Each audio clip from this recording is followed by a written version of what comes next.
धर्मराज के 3 प्रश्न जो मनुष्य के जीवन को बदल देंगे। दोस्तों, यमपुरी में आज बहुत खलबली मची थी। चारों तरफ बस लोग एक ही प्रश्न का जवाब ढूंढने में लगे थे। कहने को यमराज हर मरे हुए को सजा सुनाते हैं, पर आज एक मनुष्य ने ही उनको सजा के तौर पर 3 प्रश्न पूछे थे।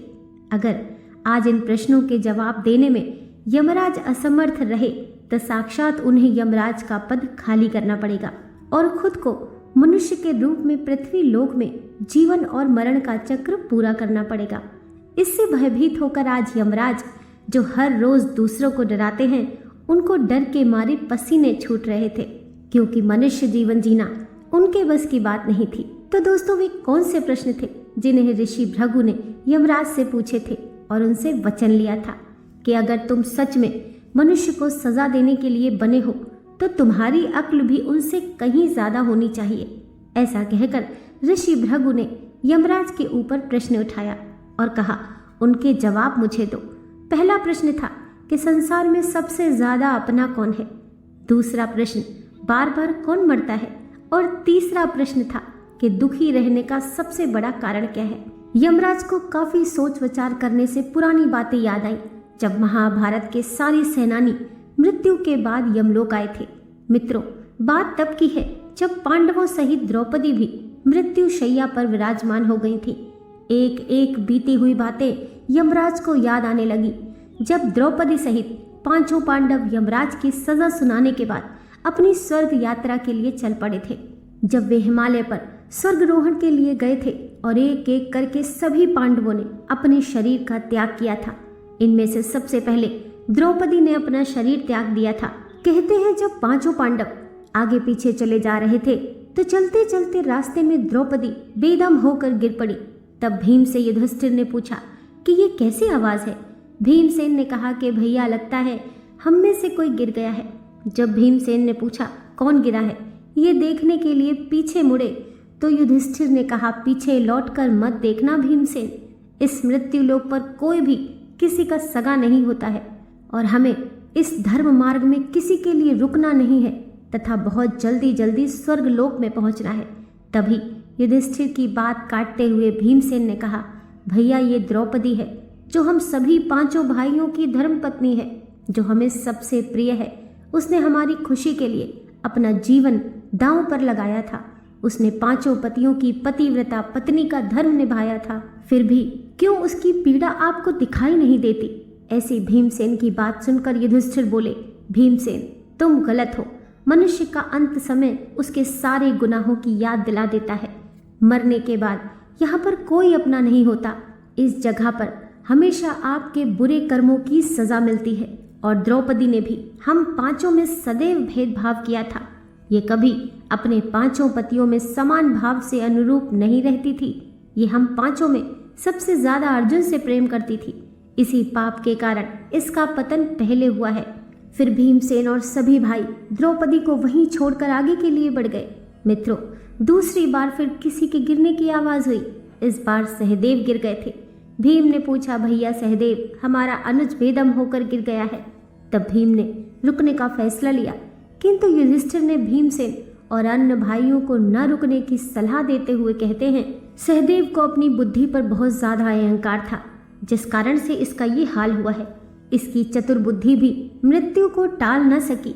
कुछ देर चलते हुए एक बार फिर से धड़ से किसी के गिरने की आवाज आई।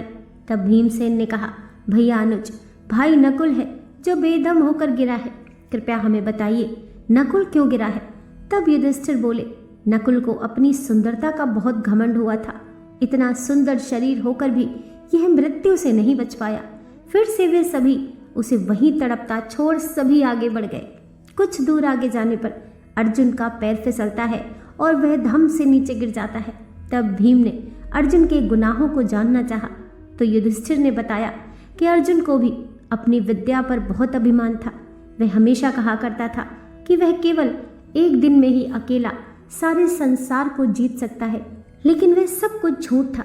उसने भी महाभारत के युद्ध को जीतने में 18 दिन लगा दिए।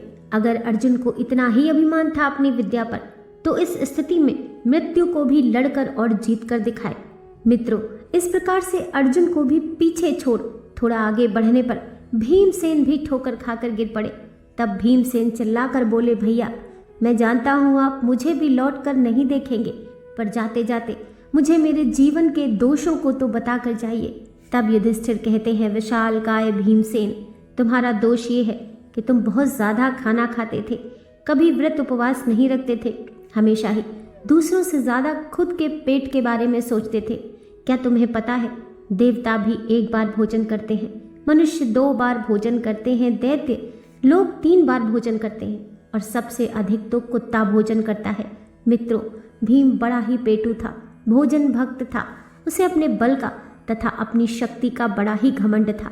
इसीलिए भीमसेन की यह दुर्गति हुई और वह भी मृत्यु को प्राप्त हुआ। इन सब ने अपने जीवन में कभी न कभी धर्म को छोड़ा था और अहंकार में खुद के लिए नर्क के दरवाजे खोले थे।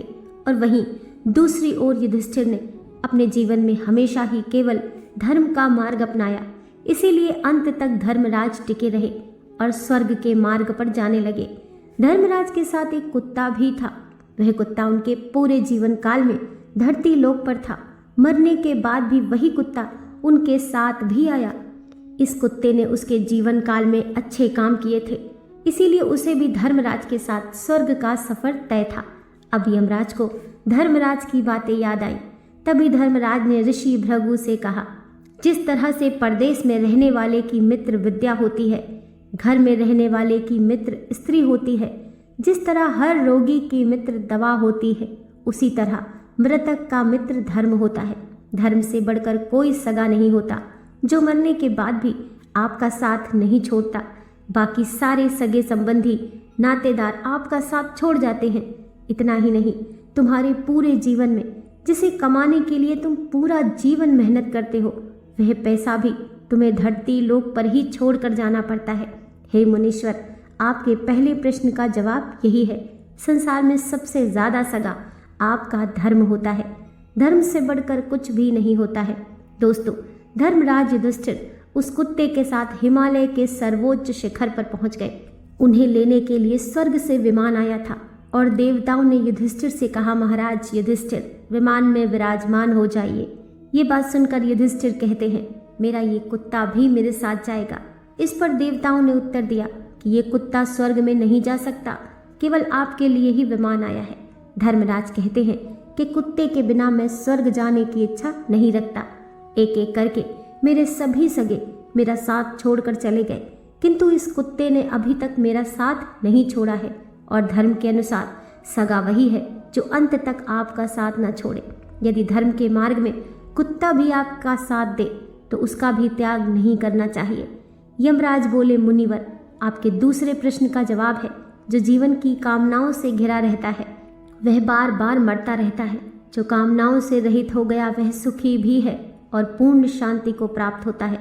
कई बार हम निरर्थक और अंतिम कामनाओं के कारण अनावश्यक चिंता और तनाव से मर जाते हैं, जबकि कामनाओं को त्याग कर हम शहीद होकर उनसे मुक्त हो सकते हैं। मित्रों, यमराज को अब थोड़ा अच्छा महसूस हो रहा था, क्योंकि उन्होंने 2 प्रश्नों के सही जवाब दिए थे।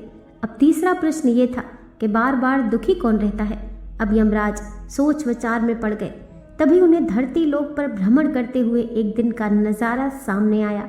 बात ये थी कि विशालपुर में एक बड़ा ही धनी व्यापारी था। उसके पास बहुत सारा धन था। उसका व्यवसाय भी खूब अच्छे से चल रहा था, खूब पैसा था उसके पास।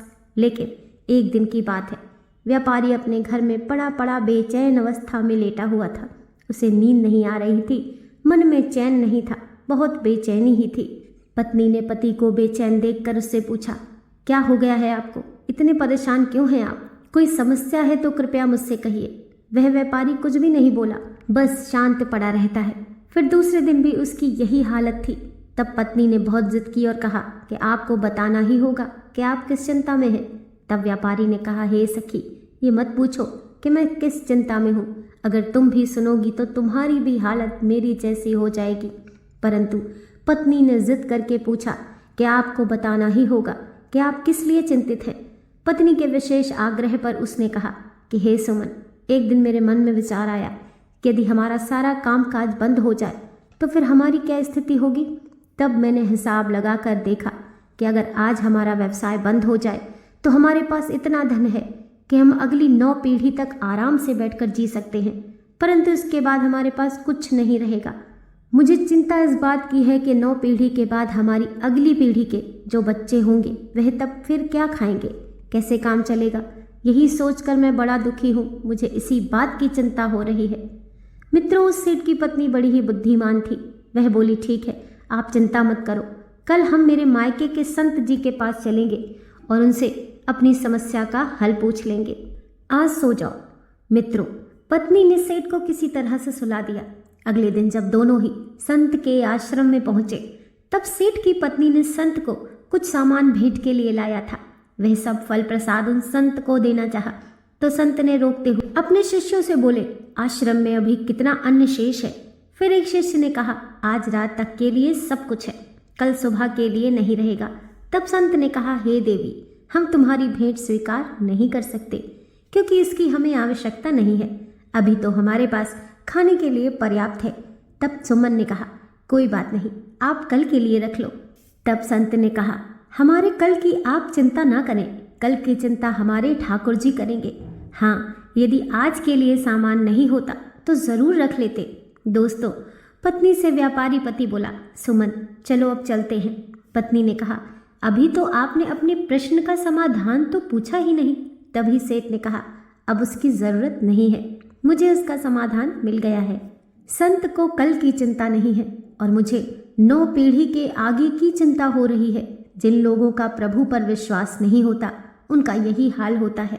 मित्रों, यमराज को भी तीसरे प्रश्न का जवाब मिल गया।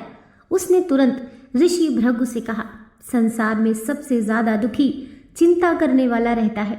हमारी चिंता ही हमें सबसे ज्यादा दुख देती है, इसीलिए हमें बिना किसी वजह से चिंता नहीं करनी चाहिए। जब हमारा मन कामनाओं से रहित हो जाएगा, तभी हमें मुक्ति मिल सकती है।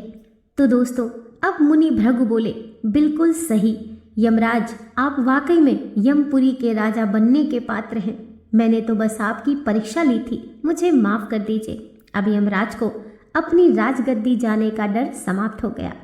दोस्तों, आपको हमारा वीडियो कैसा लगा कमेंट में ज़रूर बताएं। अगर चैनल पर नए हैं तो चैनल को सब्सक्राइब करना ना भूलें। आप सभी का धन्यवाद।